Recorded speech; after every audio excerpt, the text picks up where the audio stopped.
And my next guest has a lot of positive energy, and I discovered that on social media, because all the messages on social media she sends are uplifting, they are positive, they give you the vim, you know.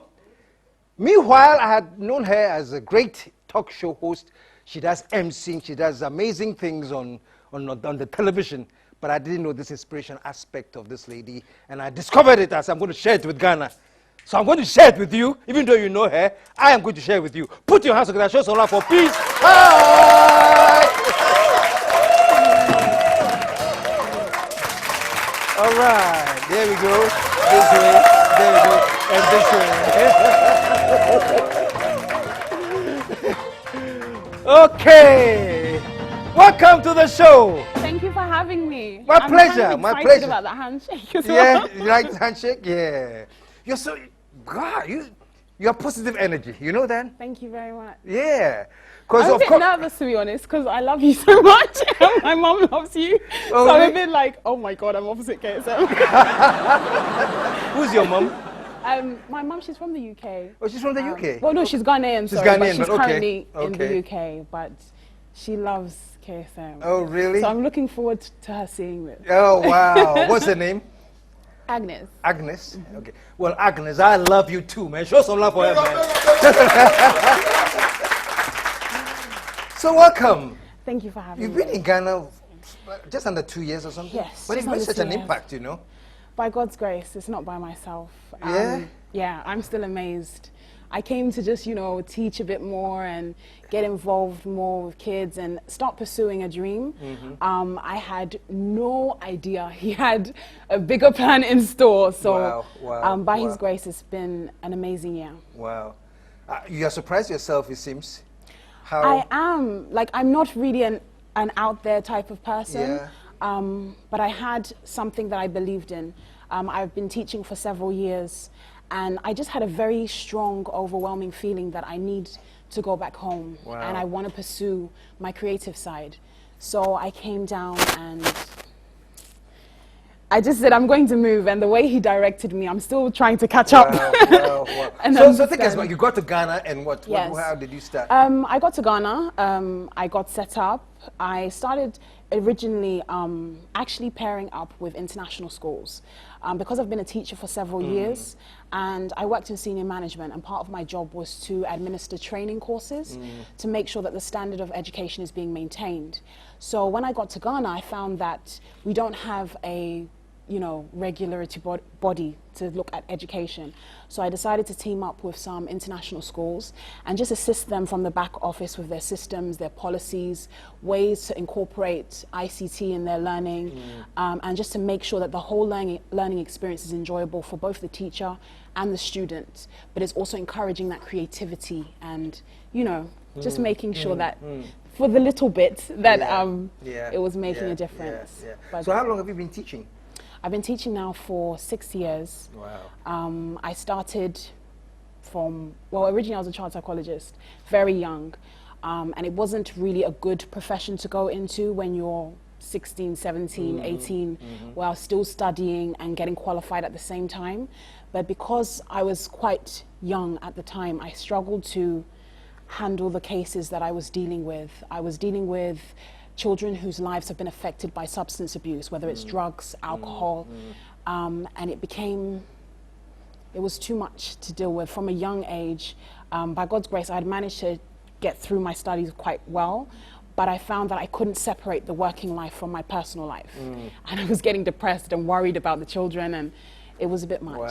So I went into teaching from then. So how do you deal with that, though? The personal life and the work that you do?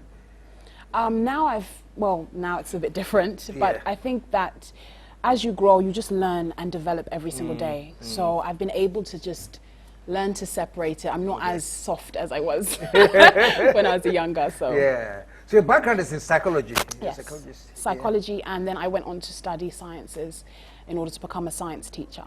So I was a science teacher for several years, and then went on to training. And was it a smooth transition, or did you always had that other aspect in you? Because you do emceeing, you're a talk show host. something that you just started doing, or you've done a little bit of that before? I think in terms of the capacity that I'm doing it in right now, I've only just started doing it in terms of the entertainment field. But I personally feel a lot of people think that my journey started a year ago when I moved to Ghana.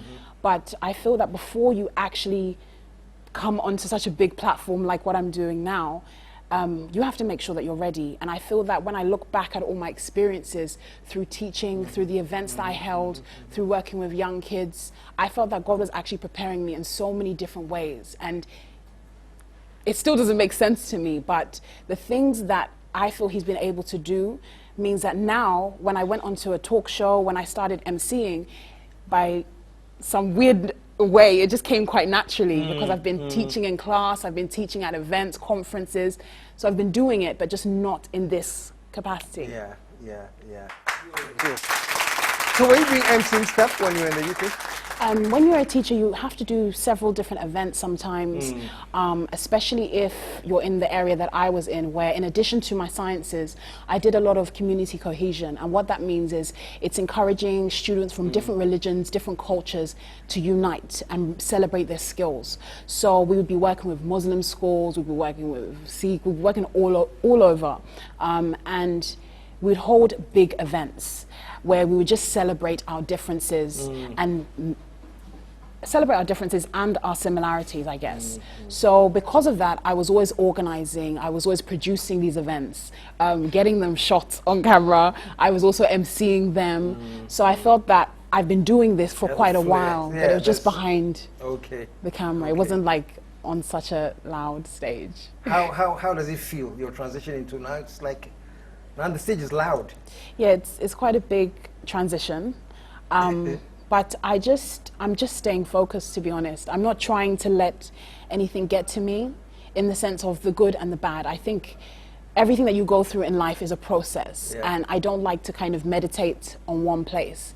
So as opposed to just soaking in how it feels, I'm more just focused on, if this is what I can achieve till now, what have you got in store for me for the rest of my life? So I'm very focused and I'm very driven, but I'm trying not to let any of the positivity or negativity get to my head and just keep it moving.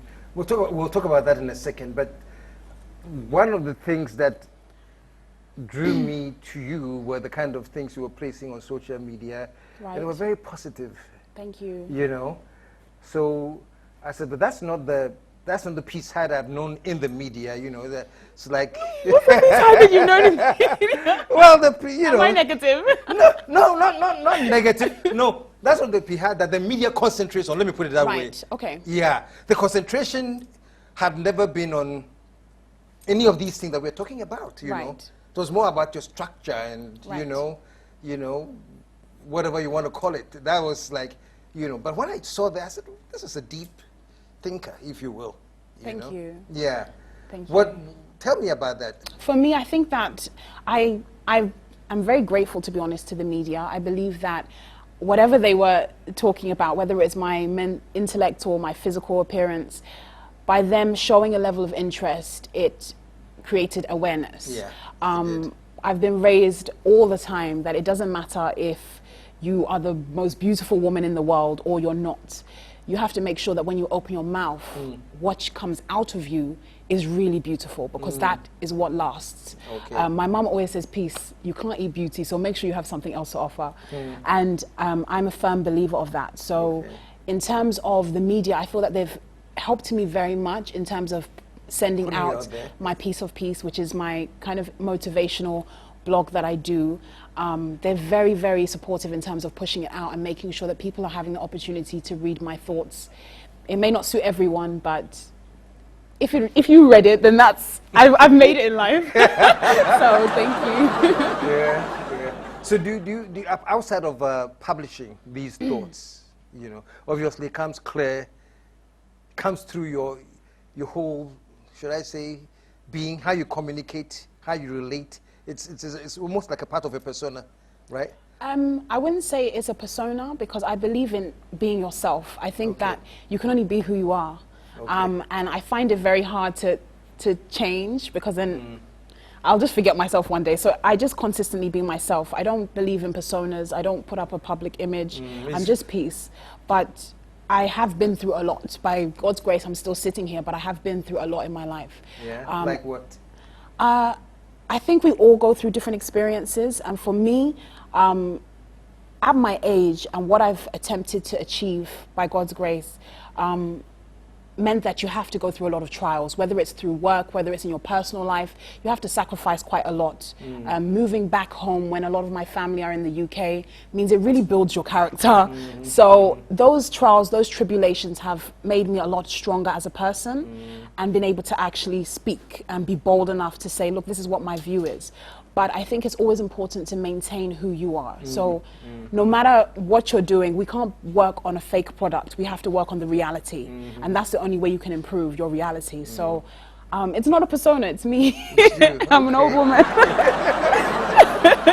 Well, I think persona was the wrong word. I guess I was looking for more like part of your psyche. It's you.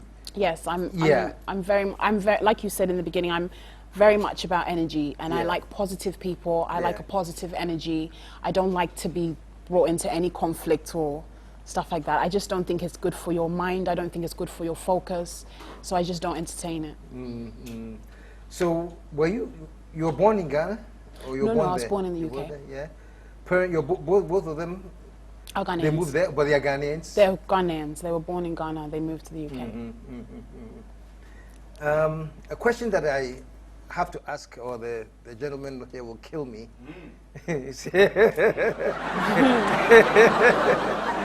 So are you dating?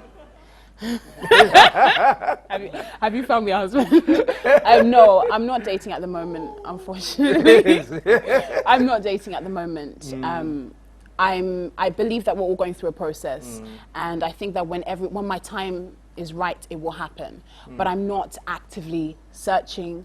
I'm not dating anyone. I'm just very, very focused on where my life is taking me. As I said before, I didn't really envision this and everything that I've been blessed with.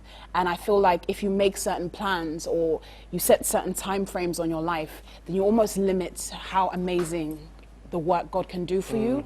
So I feel that it's important for you to just take each day as it comes, but make sure that each day is injected with a very high level of faith.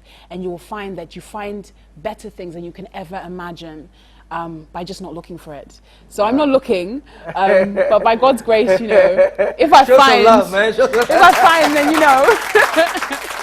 I like what you said. If you find better things, if you're not looking for it. Yes. Okay. Yes. Okay. I think that's what you need to build cool. on yourself. So I don't want to meet someone and he's complete and he's whole and a God-fearing person and he's ready for a relationship and I haven't worked on myself. So I think if you focus on spending that time building yourself up and making sure that you are complete and whole in yourself, then when you both come together, imagine what you can be. But if you just jump from one person to another, you will never find out who you really are. Do you think many girls rush too much? Or let me put it this way, there's also pressure, you know, in our system. Oh, there's always pressure. Yeah, there's always pressure. There's what always do you think pressure. about that? How do you deal with the pressure? I think there's always pressure, but I don't think it's coming from a negative place. You know, my mom is always saying, "Oh, please, when are you going to find a husband? What is this?" But I just say to her the same thing that I say to everyone when they ask me, "Are you not married?" For me, not meaning to sound like cliche, but I truly believe, I've been raised to believe that you are married to God. So when he decides to find you the partner, then you'll keep moving. It's not something that you should rush and look for. And if you are given pressure, you need to assess where's the pressure coming from. If it's coming from another human being, whether it's even your mother or father, then you don't know if that's the right direction you're supposed to be moving in. But if you are making sure that you're focused on God, you're focused on whatever his plan is for your life, you'll find the best husband that will bring out the best in you, as opposed to any riffraff that, you know, mom and dad have got someone, but then you spend the rest of your life crying and your full potential will never be reached. So for me, I'm a very, very strong advocate of reaching my full potential. And I want to do it What would in you the consider way your full potential? I have no idea, to be honest, but I'm on that journey and I'm enjoying every single day of it. And I truly believe I'm on the journey to finding that out. But through my journey of finding out, I intend to take so many people with me through what I'm doing, through even what I've seen you do. I believe that if you just live your life in the quest to find the best version of yourself, then by default, other people will also be inspired to do the same. So I can't tell you what the best version of myself will be, but you're on judging the journey. by what's been going on so far, Yeah. I'm very excited, and I best is have yet to come. absolute faith that Yeah. the best is yet to come. Show some love, man. Show some love. Show some love. And for all you men out there, you have serious competition. She's married to God. So you have to tread very, very carefully here. You have to work on that one. You know, you have to accommodate him. And he says he's a jealous God, so you know what you're messing with. Oh, so you have you're on GH1 and ETV? GH1, yes. I have a Friday Night Live show on GH1. It talks about everything to do with life. So relationships, work, drugs, prostitution. It talks about the entire spectrum of life and living it for any age range. And I've been doing that for some time now. It's been an amazing experience. I've met amazing people. Hopefully you'll join me soon. I will. I'll be taking you. It's being recorded. And I also do the EFGH show, which is basically just a celebrity magazine show where you're sitting down one-on-one and finding out more about that celebrity. I've seen that. You got people to say things, man. I'm harmless. People said things, man. I was like, We have very honest personalities in our industry, so I appreciate them for, making the show so interesting. Yeah. You have to send some waiver thing when I come on. Of course. You won't ask me things. We'll see. Maybe I'll pick a few things from that list. Show us some love one more time, man. Thank you so much for joining me here. Thank you so much for having me. I really appreciate it. Keep being positive, man, because that's all the energy we need. Thank you. And negativity just drags us down. It's true. We just want things that will, Show some love to her one more time. What is wrong? Okay, let's start again. Yeah, it's this, that, back. You got it. Show some love, man. Stick around, folks. There's more to come. We'll be right back.